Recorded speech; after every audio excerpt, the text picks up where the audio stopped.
hunter, a warrior. This is my destiny. I'm Robert Leavines, from coast to coast, from the North Pole to Mexico.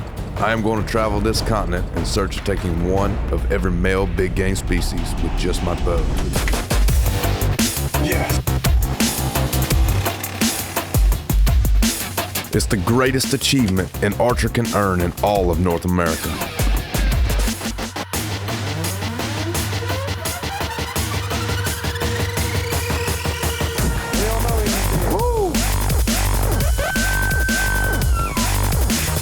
Join me, Robert Leavines, in my journey, my quest, my archery quest.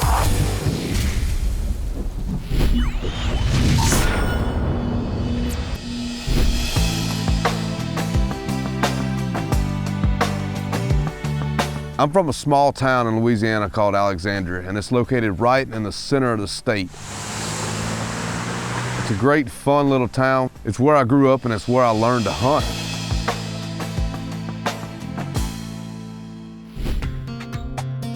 My dad owns a real estate business, and I go in and clean them all up. We gut them, repaint them, clean them. Anything that has to do with renovating them, we do it. We fix it up for the next renter to move in. We rent out to low-income people. And when I'm not working for my dad, I work at the local archery store in my hometown as a bow technician. My lifelong dream has always been to harvest the North American Super Slam, which is the successful harvesting of one of each 29 big game species on the North American continent. And so for the past few years working 2 jobs, I've been saving every penny that I'd ever earned just to complete this lifelong goal.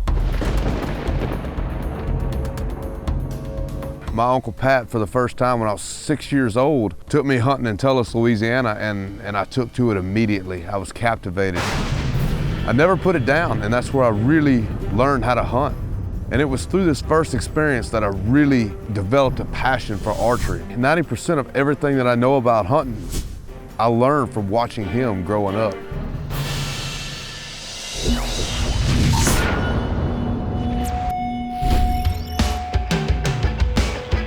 Newfoundland is an island in the northeast Atlantic Ocean, and it's home to 3 of North America's big game species: woodland caribou, the black bear, and Canadian moose. It's full of lakes, rivers, streams, creeks, waterfalls, just water everywhere you can look.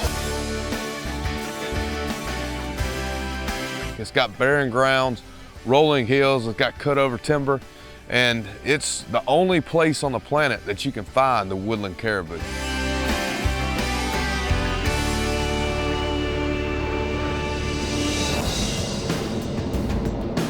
About 3 hours ago, we're in Houston, Texas. We're about to fly to Toronto, and from there, we've got to catch a flight to Newfoundland, which we will be flying all throughout the night.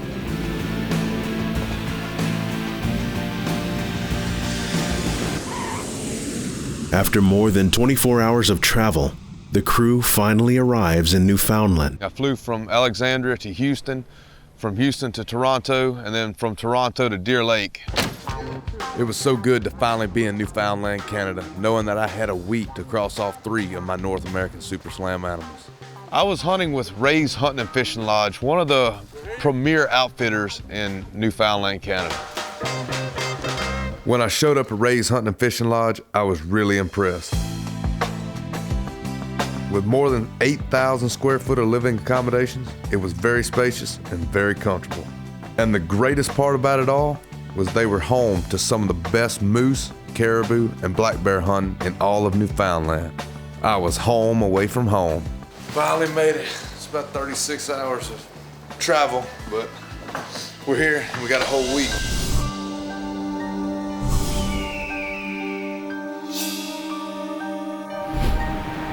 October is Breast Cancer Awareness Month, and my grandmother 5 years ago was diagnosed with breast cancer, and she battled with it for a season of her life before she overcame it. I wanted to honor my grandma and really all those who have or have had breast cancer So I took my Matthews Z7 Extreme and I brought it to Steve Davison at Bentley Hydrographics, and he did the water transfer printing on this bow for me, and it really turned out better than I could have ever imagined it. First day of the hunt, here we go, Newfoundland, Canada. It was the first day of the hunt, and Robert headed out with his guide, Scott Broughton. He was just a nice, easygoing guy.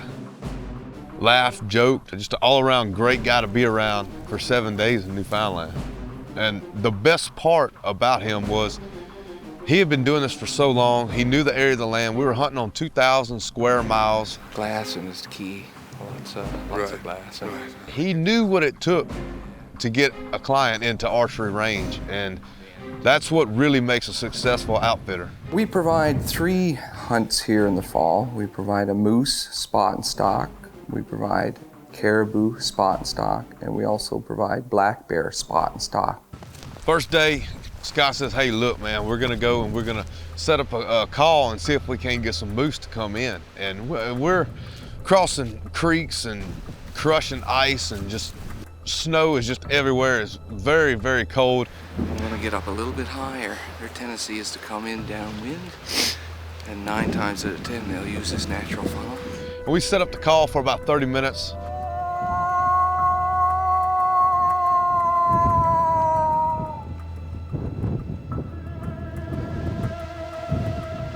Nothing ever shows. He comes back, he says, hey man, we're gonna go up and get up on the summit, which is the highest point in these barren grounds. The temperature continues to drop closer to 0 degrees Fahrenheit, and the high winds make the already hilly terrain that much more challenging. We get up high, look for the animals, gauge them with good optics, a spot and scope or great binoculars. Say, this is the animal that we're interested in, this is one we're going to go after, and we go ahead and do that. We had made it up to the summit, and we had spotted this caribou off in the distance, and out of nowhere, this storm comes rolling in, and we can't see anything. And when we get up there, the wind is so strong, you have to hold yourself onto the side of the summit climbing up, because it will literally take you off. An unexpected snowstorm suddenly blows in, forcing Robert and Scott to seek shelter from the stinging snowfall. We caught up in a little snowstorm here. Can't really do nothing. We got moose and caribou spotted on the other side of this mountain over here, but we can't see nothing with all the snow. It's about 10 degrees with the wind chill. It's probably negative digits, so we're just gonna camp out behind this bush till the snow passes.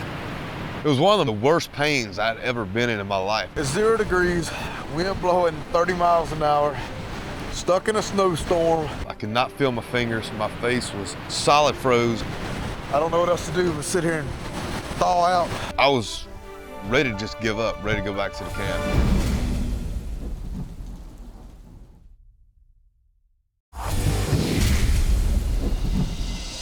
It's the second day of the hunt, and at daybreak, Robert and Scott head back into the field. Wasn't a whole lot moving. It was just really a tough day of hunting. We probably walked about 5 miles before we finally even got to the spot where we were gonna even start looking for moose. We're gonna move back this way a little bit. We're gonna set you up with the collar. I'm gonna get up high on this ridge. I'll be able to cover all this area. Scott had climbed up on a tall mountain, and it wasn't long when he came down, he said, hey, there's a moose.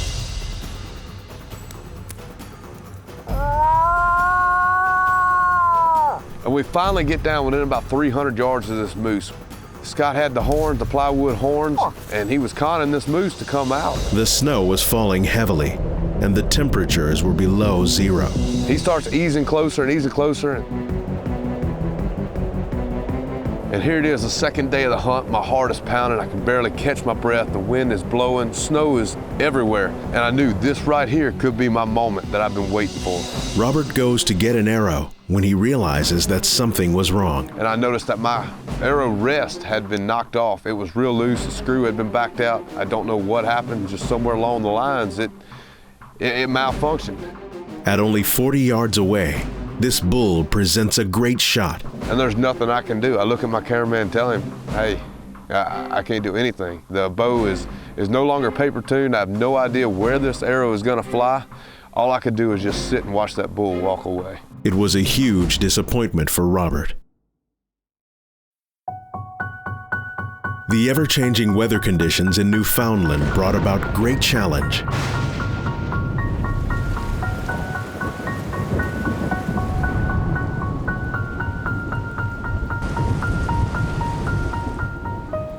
The now raining conditions gradually passed. All right, y'all, last night on the way back in, I noticed the bolt right here on my QAD arrow rest was real loose. I tightened it back down, haven't had a chance to shoot it, so I brought out my other bow, my Matthews Helium. And we went back out to the barren grounds, trying to hunt some caribou. The high winds were relentless. And after looking for a while, we did spot a group of 5 or 6, and Scott said, hey, we got a little bit of cover and we may be able to make this work. So once we spotted them out, we walked probably 200 yards on foot, and then from there, we had to low crawl. We started creeping and creeping down, and we were inching our way closer and closer.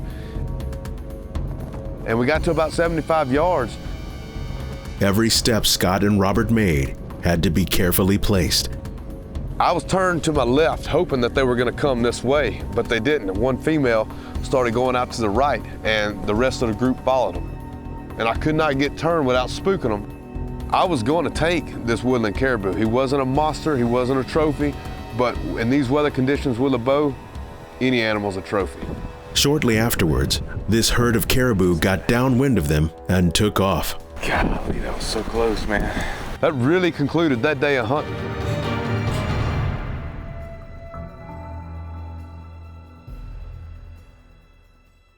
The start of the next day was breathtaking. Could not have asked for any better weather. My guide Scott came in, he was excited to go. He said, man, this is the best day of hunting we've had, and it's gonna be great. Instantly, we got out there, walked several miles, got up on the side of this mountain. He said, look, y'all set up right here, y'all glass the low country. I'm gonna go up to the tip top of this mountain, and I'm gonna glass far, far away. What we're doing, we're gonna make us a little fire. Then we're gonna go up on top of these ridges and glass, but we gotta have a place to come back down and warm up to. Up there, the wind is brutal. It's brutal right here. We built a little fire, started glassing, and about 30 minutes later, he comes running down this mountain. Get up high, over and assess the caribou and the bear. I got good news and I got bad news. I got a bear spotted down here about 3 miles. Beyond them, about a mile, is some caribou. He said the bad news is if the caribou smell the bear, they're gonna leave, and the bear is gonna go after them. Made the decision to go in and try to get a stock on that animal. Got within about 300 yards, this bear is feeding on the berries. Perfect wind. With very little cover, Robert and Scott carefully make their way towards this boar. One of the benefits of black bear, they've got a low profile, especially when they're feeding, their head is always close to the ground. Even though it's open, we use the terrain to maneuver, get down in these low dips, do whatever it takes, don't rush it. And we start walking, and finally we get to that rock about 20 yards from the rock, and Scott drops to his knees and says, hey, he's right there behind the rock. My heart was pounding. I was out of breath from walking several miles to get over there, but I knew I had to pull it all together because this was gonna be the only chance. To see a bear in October is very, very rare because they're starting to go into hibernation. And I knew if I blew this opportunity, I wouldn't get another chance. Clueless of Robert's presence, the bear continues to feed. I had to make this shot work. Robert draws, I put my 40-yard pin on him. aims, and lets one fly.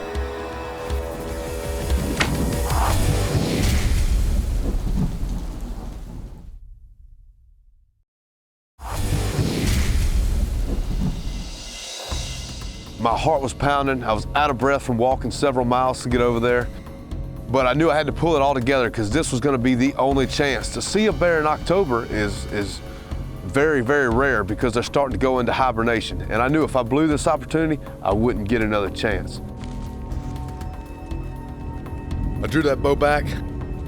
I put my 40-yard pin on him, and I let that Grim Reaper fly.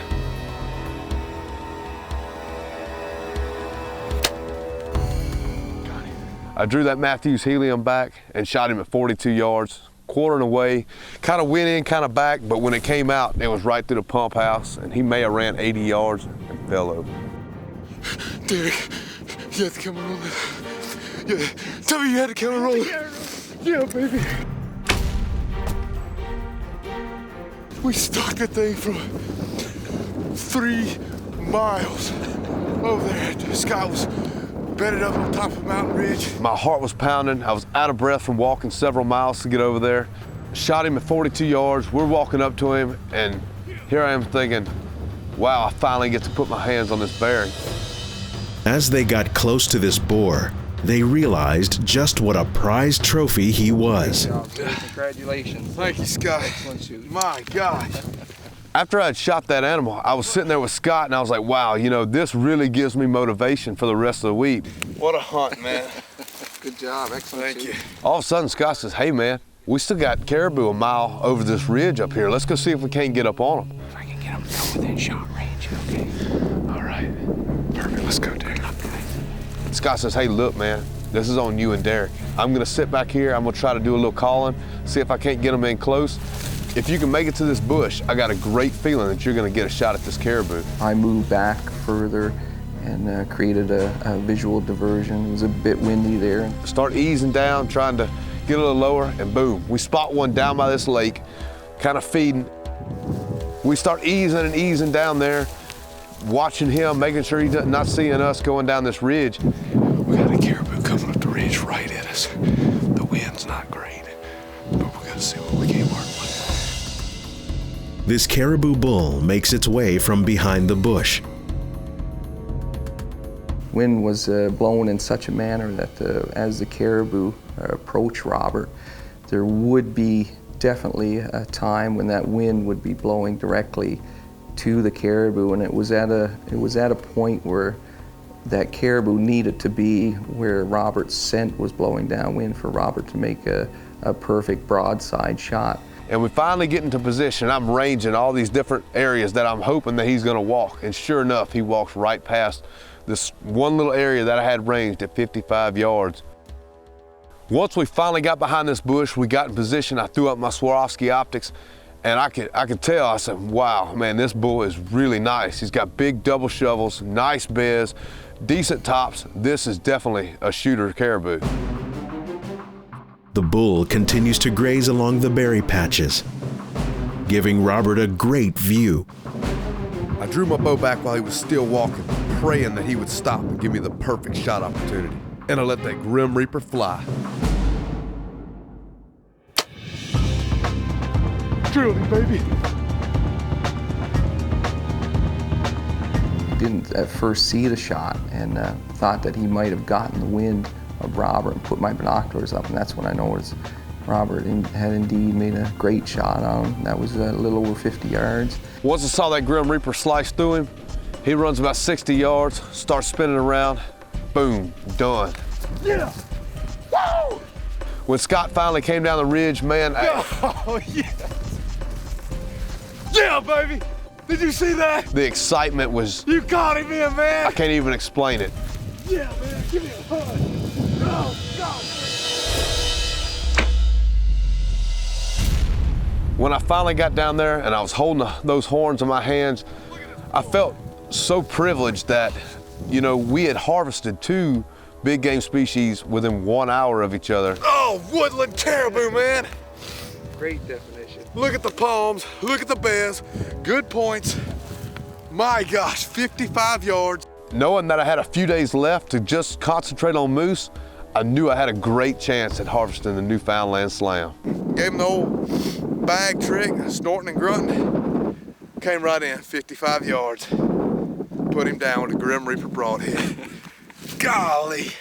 That's the way Thank to do you. it. Thank you. What an awesome, awesome time. When I finally got down there and I was holding those horns in my hands, I felt so privileged that, you know, we had harvested 2 big game species within 1 hour of each other. And knowing that I had a few days left to just concentrate on moose, I knew I had a great chance at harvesting the Newfoundland Slam.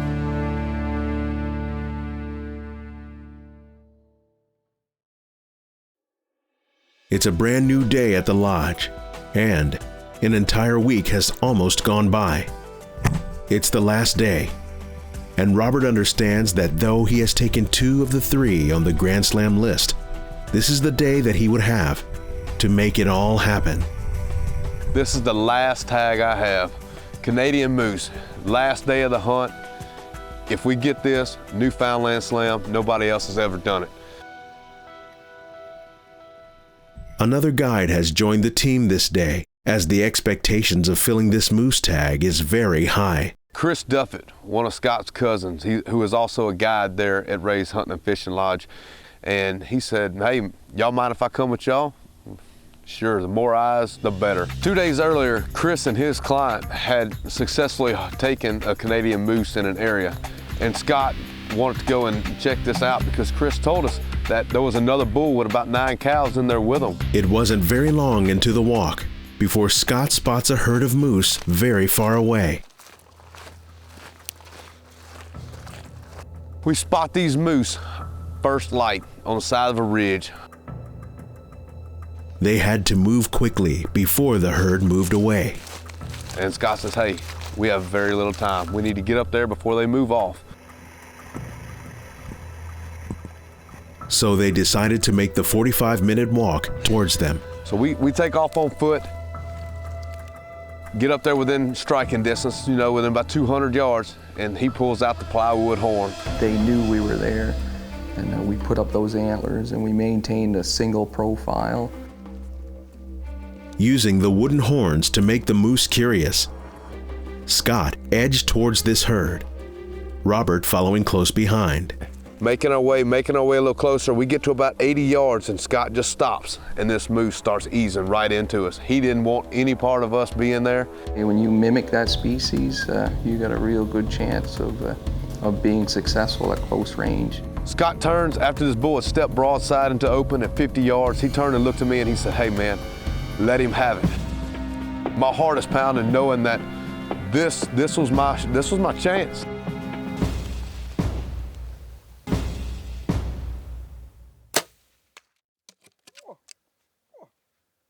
Robert makes a perfect shot at this moose.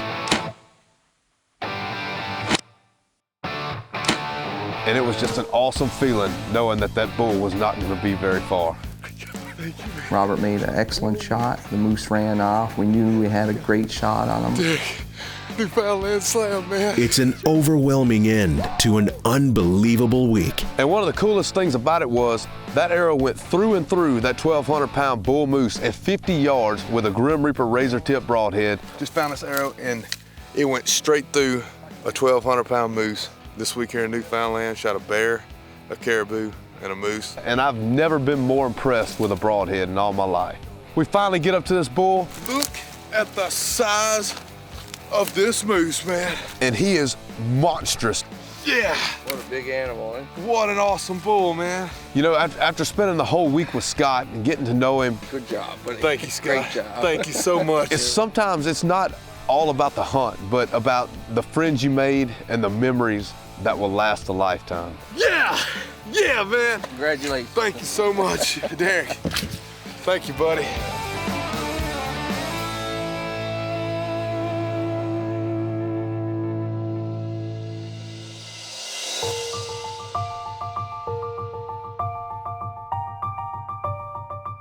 Newfoundland was a blast. Completing the Grand Slam was humongous. But it's also nice to get home to your hometown with your friends and your family. That's right, Jay made this one and it is so good. It just reminded me of where I was 20 years ago when my uncle took me for my very, very first time and passed down the tradition to me on how to hunt. An awesome experience to be back in my hometown of Alexandria where I grew up.